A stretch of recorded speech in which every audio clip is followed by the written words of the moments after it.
実はですね、この DJI の Osmo 360を発売される前からしばらく使わせていただいておりまして、でちょっとね忙しくてあまり動画撮り行けなかったんですけど、最近やっといくつか動画を撮ってきて、でこっちがInsta360 の X5 なんですけど、これね両方とも360度カメラでどっちを買おうかね迷ってる人いると思うので、今回は比較動画たくさん撮ってきたので、ちょっとそれを皆さんと一緒に見ていきたいと思います。まずは外観ですね。レンズの位置とかボタンの配置、液晶の位置とかはほとんど一緒で、違いといったらこう横長か縦長かっていう違いくらいしかないんですけど、360度カメラをこう直接手で持ってこう撮影するっていうことは、あんまりないと思うんですよね。ほとんどの場合が自撮り棒につけて撮るか、どっかマウントさせて固定して撮るっていうことがほとんどだと思うので、そこら辺はねあんまり気にしなくていいかなと思っ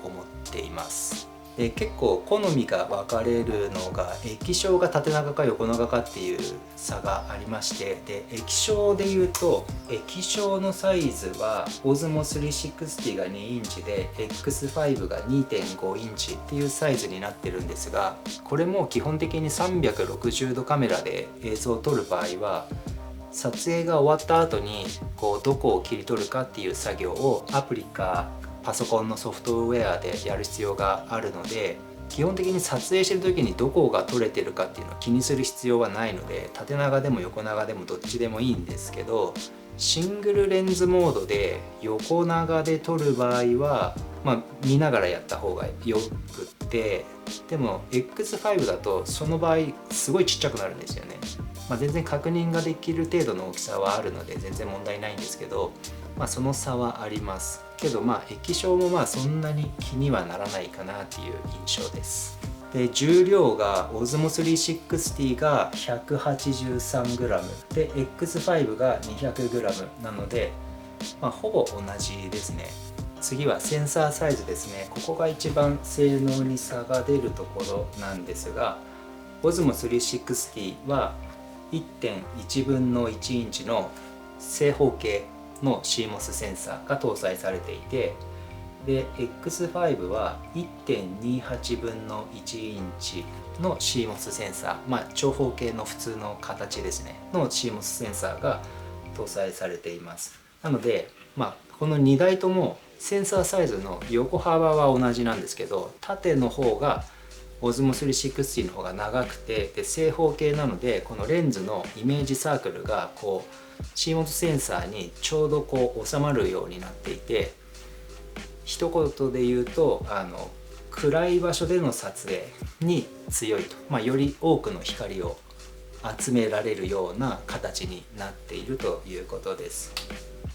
あと耐水性能についてなんですけど、 Osmo 360が水深 10m までで X5 が水深 15m まで、このままの裸の状態で大丈夫っていうことなんですけど、基本的にはですね、これを直接水の中に入れると屈折の関係で少し変な風に映るので、あんまりね水中に直接これを入れて撮影するっていうことは多分両方ともできないんですね。なので X5 の方は純正で水中ハウジングっていうのが売ってるんですけど、 Osmo 360の方は今のところ水中ハウジングが売っていないので、水中で使おうと思っている人は気をつけてください。撮ってきた映像を早速見ていきたいと思うんですが、でねこれ2台並べて撮ったので、お互いのカメラの残像みたいなのが映り込んでるんですけど、あんまり気にしないでください。でこれは両方とも 8K で 24p の全てがノーマルですね。 Osmo 360がノーマルの10ビットカラーで X5 もログとかアダプティブトーンとか全部オフでやっています。もうね空は結構同じぐらいなのかな。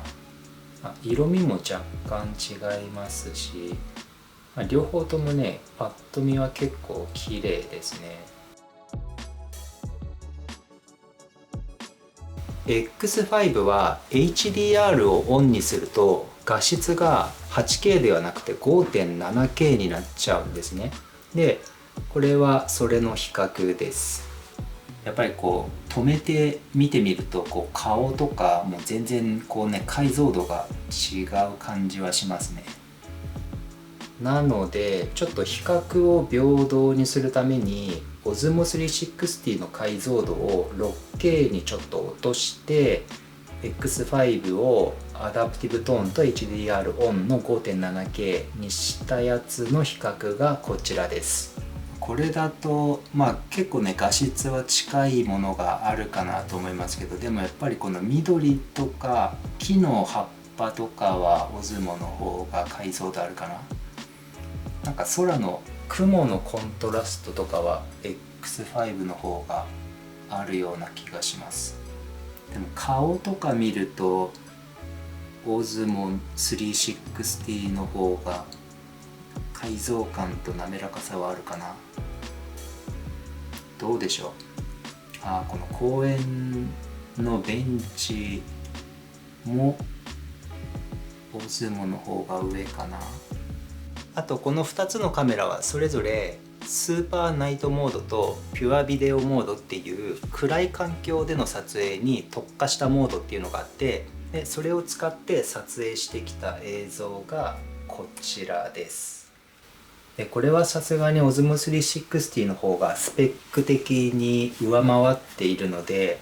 でも実際こう比較して映像を見てみるとこの後ろの建物の文字とか看板の文字とか、あと地面もそうですね、結構ねディテールが違いますね。 Osmo 360の方はね割とディテールが結構残ってますね。この橋の上の花壇とか。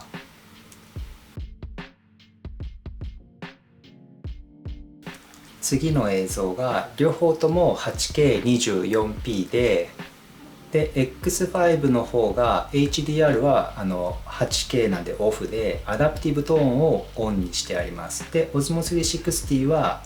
D-Log-M の10ビットですねで撮影してあります。なので解像度、撮影した時の解像度は2つとも同じで、この時結構ね、山の中なので少し薄暗いところとかもあって、そういう時にやっぱり少し X5 は解像感が荒くなってしまう時があるような感じがしますね。両方とも 8K で撮って明るい日中だと少し差が縮むような気はしますね。ほとんど変わらないところもあれば、よく見るとやっぱり解像感は Osmo の方が勝ってるところもあるっていう感じですね。これは大文字山の火床に2台のカメラを三脚に固定して撮った映像なんですが、どうでしょうね。空の太陽のところのハイライト部分とか、空に関してはなんかほぼ一緒のような気もしますね。ただちょっと全体的に X5 の方はシャドウ部分が潰れてるところもあんのかな。一応ねこれアダプティブトーンをオンにしてあるんですけど、すごい逆光のシチュエーションですが、この環境だと Osmo 360の方がいろいろディテールは残ってるような感じはしますね。皆さんはどっちが好きなんでしょうね。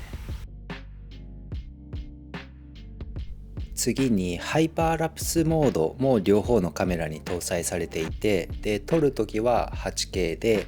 編集するときにアングルとかを決めて書き出しをするんですけど、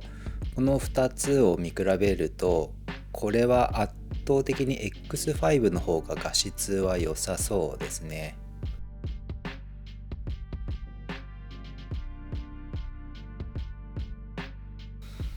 ということでこの2台を忖度なしでどっち選ぶかって言われたら多分自分は Osmo 360を選ぶかなと思います。特にこの比較の動画、僕も今ここで初めて見たんですけど、特に暗い環境は Osmo 360の方が全然解像感があったので、自分が使うなら Osmo 360かなと思います。そうで、あと編集ソフトですね。で使っててちょっと思ったのが、Insta360 の方はトラッキングが結構ね途切れるんですよね。途中で見失って終わっちゃうんですけど、トラッキングに関してはなんか DJI スタジオの方が全然上だったので、トラッキング多分ね360度カメラ使うと分かると思うんですけど、結構使うんですよトラッキング。なのでその点は DJI スタジオの方は良かったなと思います。ということでこの2台比較動画でございました。では。